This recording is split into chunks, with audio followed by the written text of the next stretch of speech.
Quais são as pautas de hoje que o senhor considera mais importantes?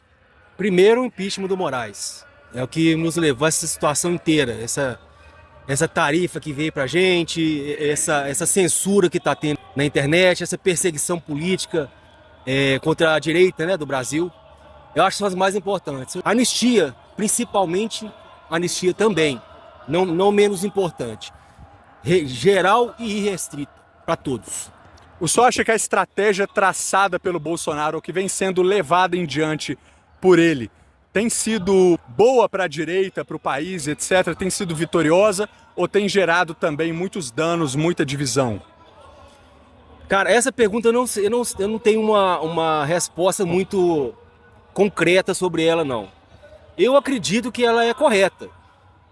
Quem consegue enxergar o que está acontecendo com o nosso país, né, que é isso tudo que eu afirmei aí, né, a censura, essas tarifas que nos foi imposta, tudo é uma reação, né, do governo americano para ver se a situação no nosso país o pessoal acorda do que está acontecendo. Eu entendo que as tarifas interessam ao Trump por uma questão geopolítica de moeda. Está fazendo esse jogo com vários outros países, ele está fazendo esse mesmo jogo.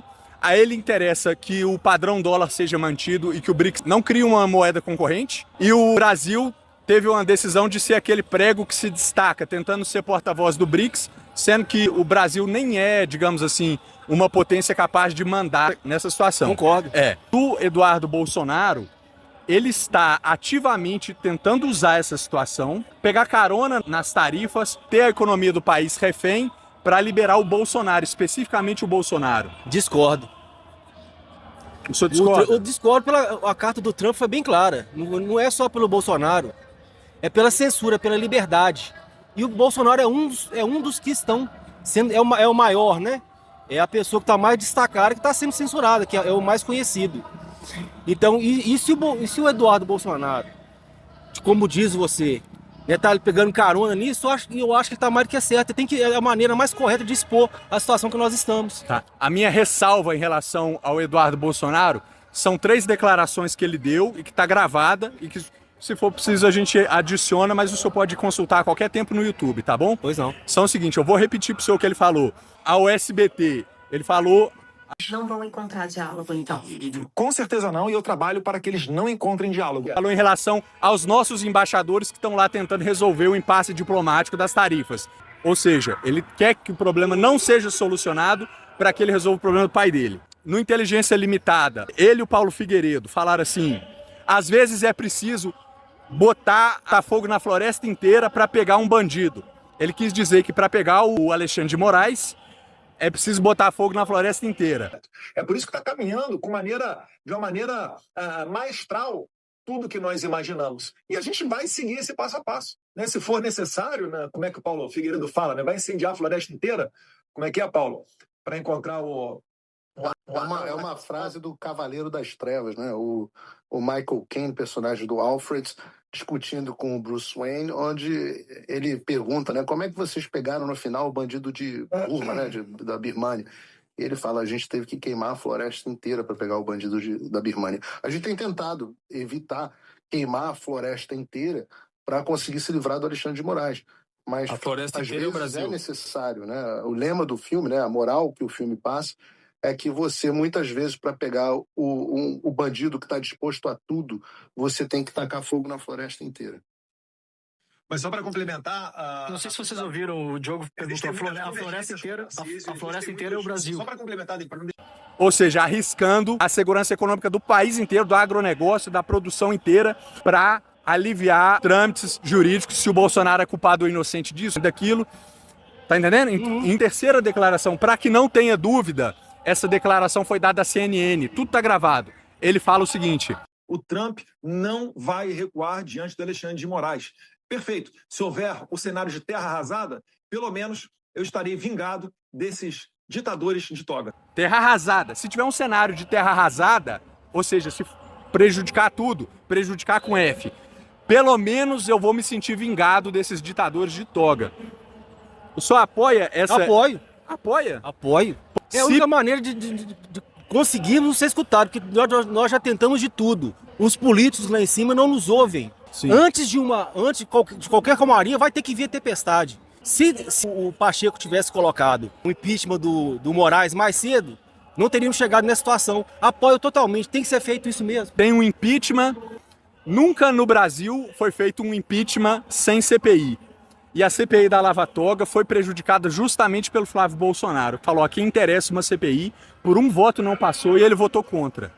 Nunca foi feito um impeachment. O que é a CPI? A CPI é uma investigação, um inquérito... Comissão parlamentar de inquérito. Quando você começa a dar penalização para os abusos, você tem uma substância jurídica para fazer um impeachment. Nunca foi feito um impeachment sem a CPI que dá pavimentar o impeachment, tá entendendo? Se faça o CPI. A nossa tentativa de fazer a CPI no passado, a chamada CPI da Lava Toga, foi malograda. Houve declarações abertas de que não interessava fazer isso, que ela foi boicotada pelo bolsonarismo com declaração aberta do Flávio Bolsonaro de que não interessa fazer uma CPI. Eu nunca havia assinado um pedido de impeachment de ministro supremo. Eu fui contra, sim, é importante trazer isso a público também, a CPI da Lava Toga, porque qual presidente da República que quer uma CPI aberta durante seu mandato? Nenhum.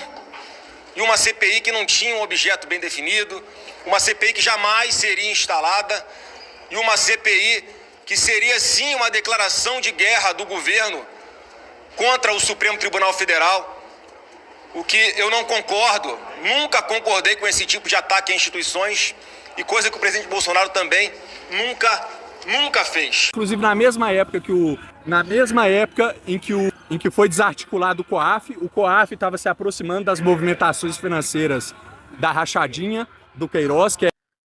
Deixa o Queiroz te leitar. Deixa o Queiroz te leitar. Quando se aproximou do Flávio, ele foi desarticulado, houve um congelamento de todas as investigações do COAF para proteger o Flávio. E a declaração famosa do Bolsonaro, estão dizendo que eu quero acabar com a Lava Jato. Eu acabei com a Lava Jato. É um orgulho, é uma satisfação que eu tenho dizer a essa imprensa maravilhosa nossa que eu não quero acabar com a Lava Jato. Eu acabei com a Lava Jato. Porque não tem mais corrupção no governo. Eu me questiono por que da mesma forma que não saiu essa CPI, eu me questiono por que não saiu a CPI ou a CPMI do INSS. Por que não saiu também? Quando estava chegando para descobrir, né, para realizar a CPI, descobrir agora exatamente quem que está por trás disso, desse roubo, desse assalto dos aposentados, por que não foi para frente? Não foi só essa CPI que você tá falando do Flávio Bolsonaro, não. Estão acontecendo coisas lá em Brasília que nós não conseguimos entender o porquê. O senhor está certo em relação à CPI do INSS, o senhor está certo. Mas o que é um perigo para nós, até moralmente, é a gente querer limpar a sujeira de um ladrão na sujeira do outro ladrão. Sendo que os valores da direita precisam ser defendidos por gente íntegra, gente que não seja ladrão de joia, que não seja rachador, tá entendendo? Eu não tô conseguindo entender onde é que você quer chegar com isso. Qual que é o seu ponto de vista? O meu ponto de vista é que os valores da direita não podem ser sequestrados em torno de uma idolatria a uma pessoa que... Eu sou de direita. Bolsonaro ou não, eu sou de direita. Eu apoio o Bolsonaro porque ele é vertente e é o espelho do que nós pensamos. É simples assim. Ponto, acabou. Ele é a nossa salvação em relação à política. Mas ele tem sido pró-sistema. Pró-sistema como? Por quê?